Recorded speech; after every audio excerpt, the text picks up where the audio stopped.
From Pacifica, this is Democracy Now! This land is your land, and this land is my land. From California to the New York Island, from the Redwood Forest to the Gulf Stream waters, this land was made for you and me. This land is your land. Today, a Democracy Now! Special on the life, politics, and music of Woody Guthrie, the Dust Bowl troubadour. Born 100 years ago, on July 14, 1912, in Oklahoma, we'll speak with his daughter, Nora, and granddaughter, Anna. And we'll be joined by three-time Grammy Award-winning Woody Guthrie-inspired musician, Steve Earle.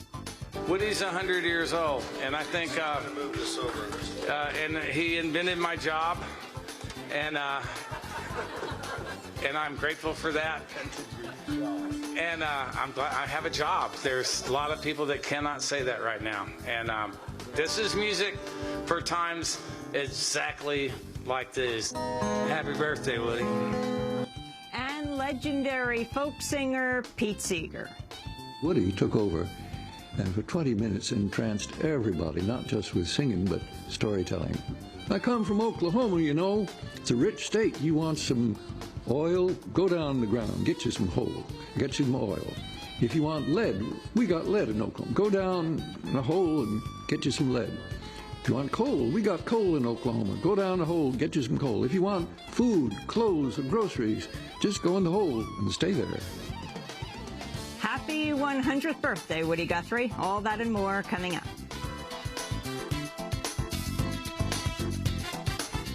Welcome to Democracy Now!, democracynow.org, The War and Peace Report. I'm Amy Goodman.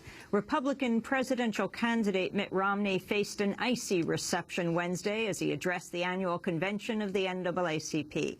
Romney drew boos from the crowd when he vowed to repeal President Obama's health care law and billed himself as the better candidate for the African-American community. If our goal is jobs, we have to stop spending over $1 trillion more than we take in every year. And so to do that, I'm going to eliminate every non-essential, expensive program I can find. That includes Obamacare, and I'm going to work to reform and save.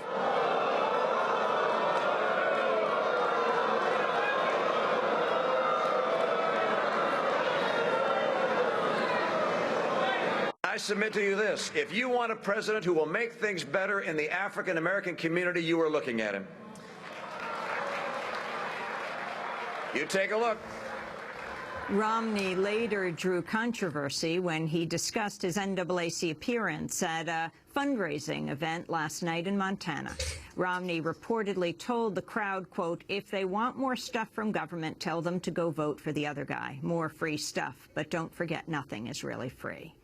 As Romney continued to vow an end to so-called Obamacare, the Republican-controlled House passed a measure to repeal the law. Democrats say the measure has no chance of passing the Senate. Speaking on the House floor, House Majority Leader Eric Cantor and Democratic Minority Leader Nancy Pelosi traded barbs over the law. We are trying to end the era of Washington-controlled health care. We believe, as do most of the American people, that it's patient-centered care is our goal. That's where we need to start.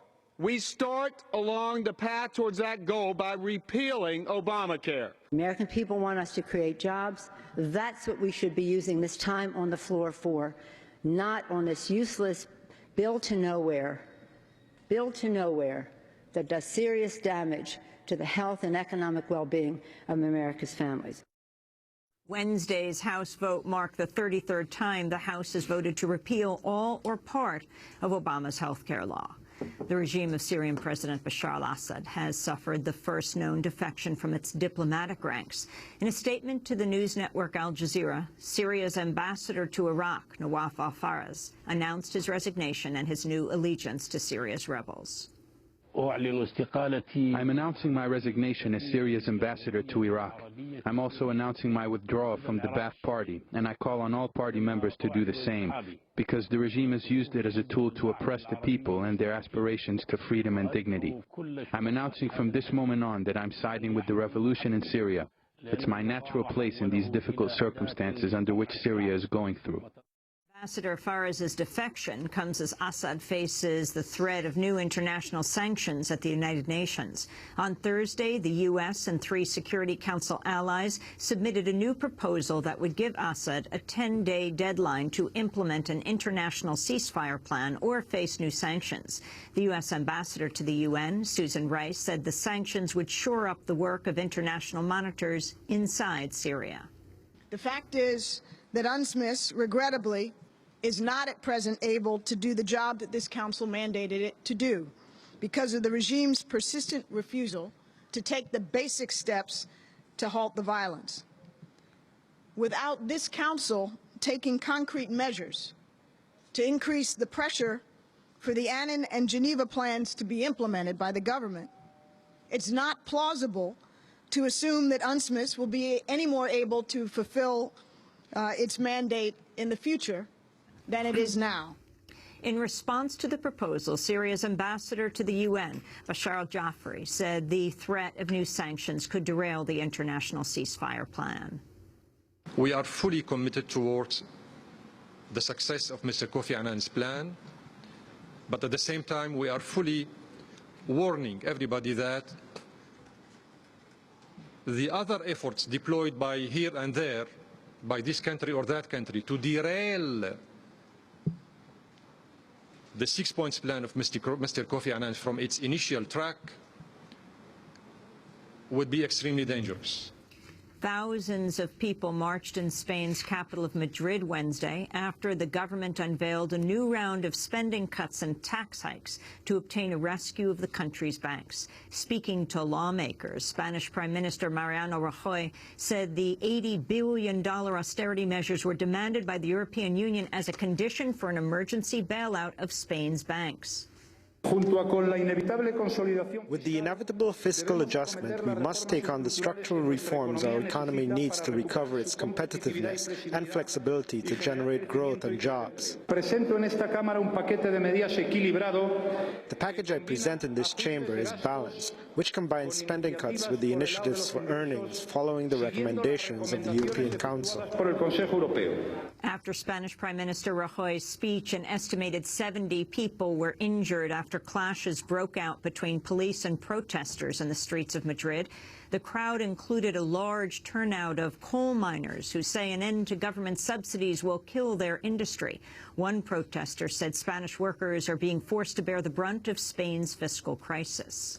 We,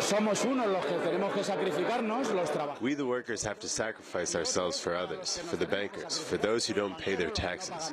There is no equitable distribution of suffering over this crisis. The same people always pay, the public workers and non-public workers. Meanwhile, the head of one of Spain's largest banks, Bankia, Rodrigo Rato, is now under a national investigation and could face time in jail. He's the former head of the IMF. To see our interviews with M15 activists, that's Occupy-like activists in Spain, who funded the lawsuit that brought on this investigation in Spain, you can go to our website at democracynow.org. A Guantanamo Bay prisoner who once served as Osama bin Laden's cook and bodyguard has been released after 10 years behind bars. Ibrahim al-Qussi was initially sentenced to 14 years in 2010, but later had his term reduced under an unspecified plea deal. He was never accused of any acts of violence. Qussi has returned to his native Sudan, where he's been reunited with his wife and 2 children. Secretary of State Hillary Clinton has visited Laos, becoming the first U.S. official in her position to do so in nearly 60 years. During her brief stay, Clinton met with a young victim who lost his 4 arms and eyesight after an unexploded bomb dropped by the U.S. during the Vietnam War went off beneath him. The victim urged Clinton to do more to clean up the millions of unexploded bomblets that remain in Laos and that have killed some 20,000 people and injured many more over the past 40 years. The U.S. has never apologized to Laos for its 9-year bombing campaign, which dropped more than 2 million tons of bombs between 1964 and 1973. The bombing of Laos was one of the most intense of any country in history, surpassing the combined bombing of Japan and Germany during the Second World War. The Obama administration has granted permission for U.S. companies to invest in Burma, the latest and most significant in a series of moves to ease sanctions following apparent reforms and the election of Burmese pro-democracy leader Aung San Suu Kyi to parliament. The move would open up Burma's oil and gas sector to U.S. companies, despite a call by Suu Kyi for foreign companies to boycott the state-run oil company until it becomes more open and accountable. Human rights groups have criticized the decision, saying the U.S. appears to have caved to industry pressure. Activists opposed to the controversial gas drilling process known as fracking are hailing an unprecedented direct action that brought a drilling operation in Pennsylvania to a temporary halt. Dozens of activists with the group Earth First blockaded an access road leading to a well in Pennsylvania's Moshannon State Forest, stopping the operation in an area targeted for heavy drilling. 2 activists known as tree sitters hung from trees with anchor ropes strung across the access road. Drilling was reportedly suspended for 12 hours at the site before authorities dispersed the protests. Activists say it's the first time protesters have shut down a hydrofracking drill operation in the United States. Hydraulic fracturing, or fracking, involves blasting a mix of sand, water, and chemicals into shale rock to extract gas. Opponents say the process imperils drinking water supplies, threatens public health, and damages the environment. The protest action comes weeks after activists and residents at the Riverdale Mobile Home Park in Jersey Shore, Pennsylvania, staged a protest encampment against a company that had bought the park and evicted residents to make way for a fracking-related operation. A federal judge has continued to block an effort by the state of Mississippi to close its last remaining abortion clinic.